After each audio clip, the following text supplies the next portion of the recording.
Hello and welcome to another episode of Mud Talks. I'm Mats.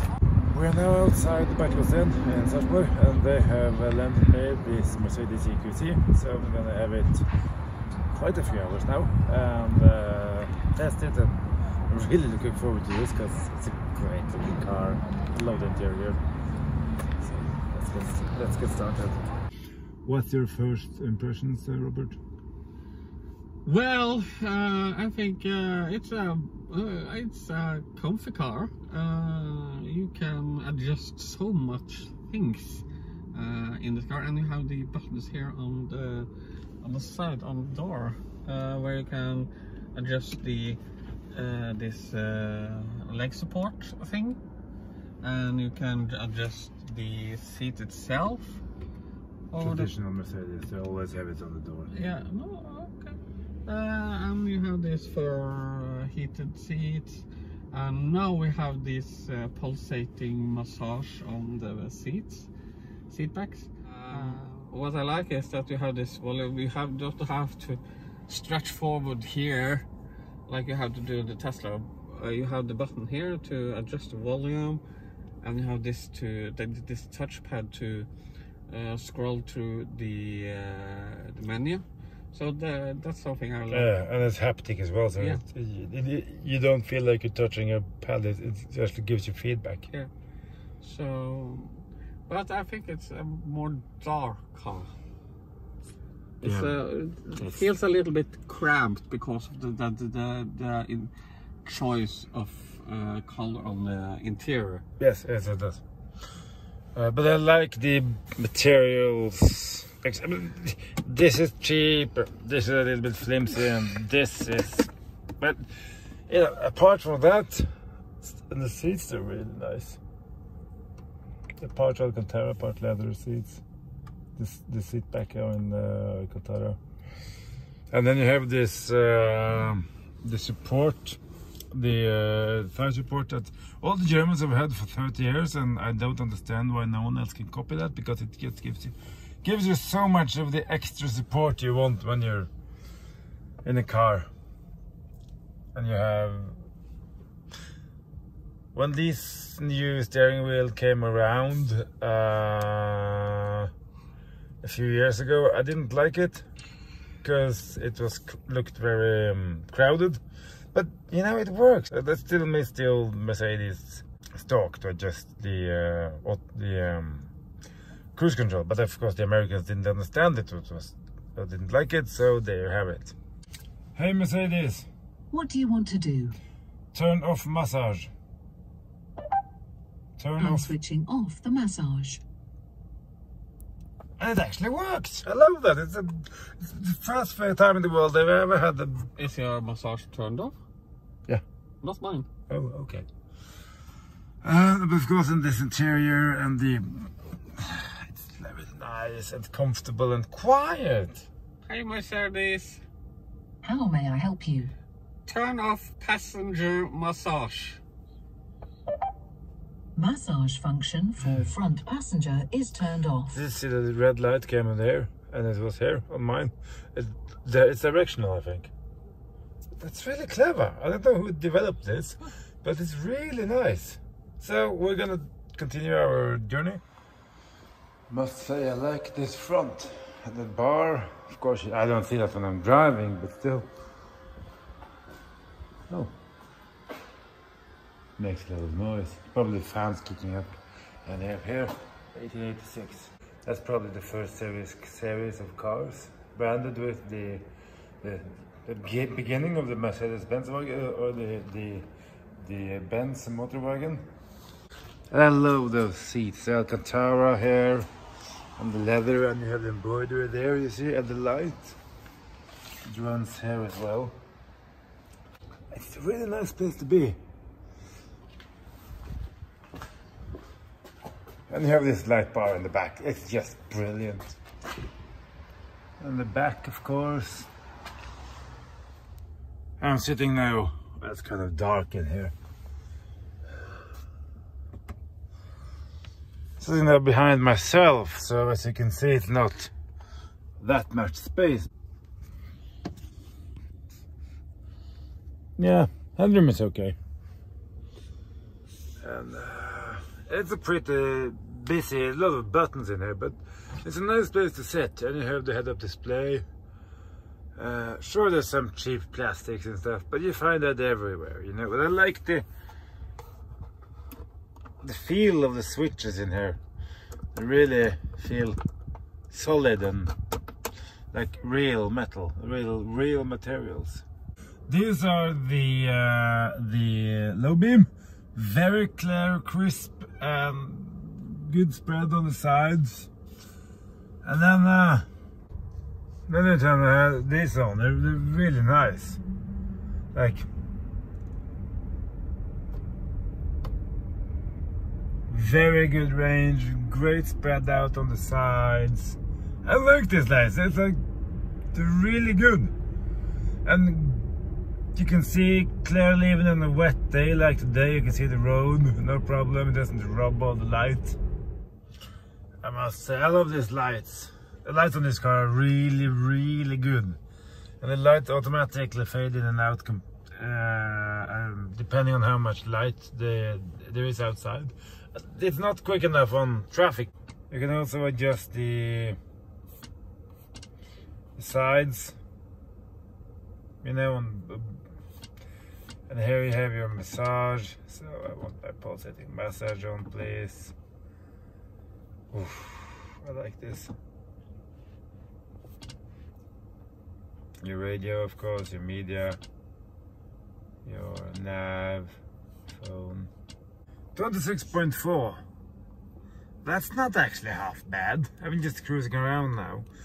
It's a big car. It doesn't feel as big as the Audi.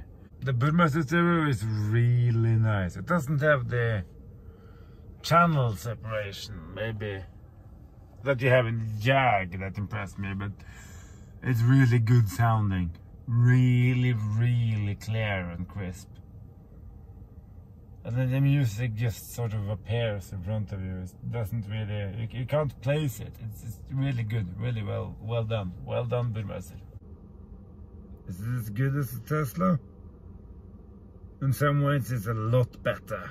It's so quiet in here. The interior, the ambient lighting, which is just, it's there, but it never bothers you. It's just sprayed around just enough to make it look nice and to feel like this is a nice place to be.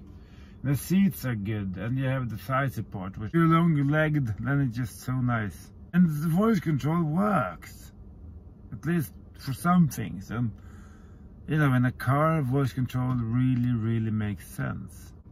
Does this have as much room to put stuff than the Model 3?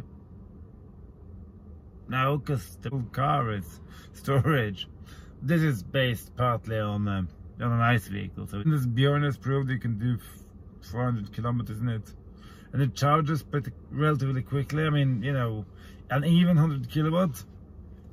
That's not bad. That's pretty good, you know. Pretty good. And yeah, I know Tesla can do more, but let's be honest. If you've driven for 4 hours, you want a burger, and you want to be able to eat that burger before the car is charged again, you know. You can fit a person in the back. At least you can fit me in the back. You can put the seats down electronically. You have to push them back up again, though. Oh, the hard work. Radio is good, sound is good, nav is good. I'm sure there's a dozen things in this car I haven't bothered checking out. So what about the drawbacks? Well, there isn't many, actually. I mean, sure, the car could be bigger, and well, it could have a trunk. It could have a front trunk, yes. Definitely a big one. Is it sporty? No. What this is a Waftmobile. It's the most comfortable of the big SUVs. It's more comfortable and quiet than the Audi. The stereo of this car is better than the Audi. The Bang & Olufsen and the Audi never really impressed anybody. This is on par with the Jag's Meridian.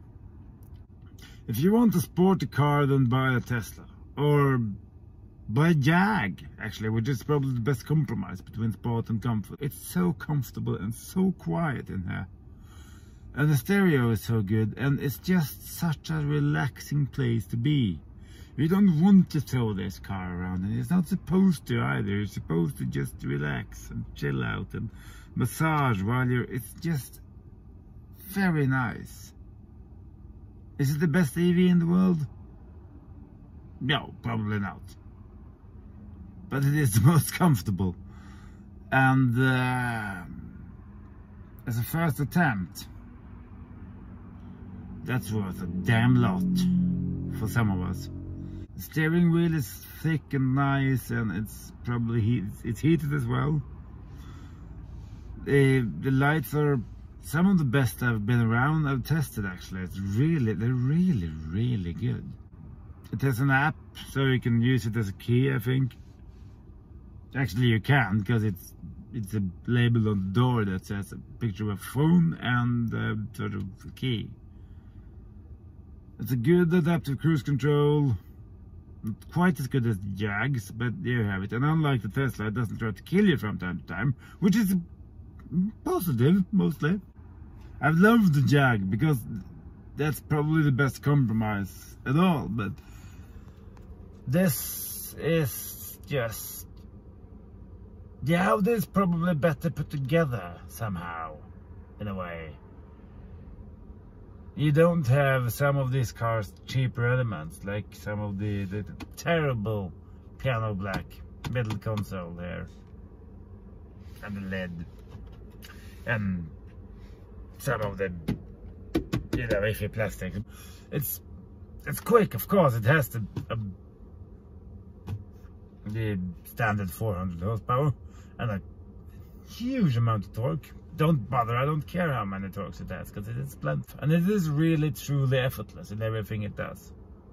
So you can sprint away from someone if you absolutely need to, but you don't really care about that in here. You don't bother, you just relax and go around your way, because you know that you can, you know, you have the power if you need it. So, yeah. Speaking of rattles and stuff, this car has a really rather awful creaking coming from somewhere in the back, and it's sort of obvious when you go over bumps, and sometimes, not constantly, just sometimes. And like, but if you take that out of the equation, it's so nice in here. Sorry about banging on about it, but it is... I've forgotten how, you know, the effect of a really quiet, comfortable ride. It's just, yeah. If you want that, buy a Mercedes. If you want a sporty car, buy a Model X probably. If you want the best compromise, buy the Jag. If you don't want any of them, then you can buy an Audi, I guess. Or something else. Maybe holding out for the ID3. No, that's a different car altogether. Thanks again to Bertlos and Sarpsborg for giving me this opportunity. And do like, comment, and subscribe. You know that. Take care, everybody, and see you in the next one. Bye bye.